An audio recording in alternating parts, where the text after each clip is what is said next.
فاشهدوا وأنا معكم من الشاهدين.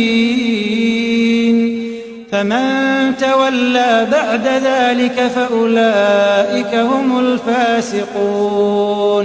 أفغير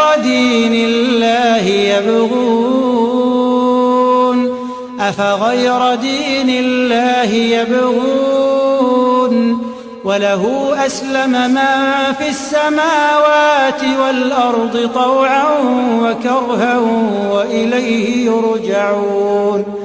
قل آمنا بالله وما أنزل علينا وما أنزل على إبراهيم وإسماعيل وإسحاق ويعقوب والأسباط وما أوتي موسى وعيسى والنبيون من ربهم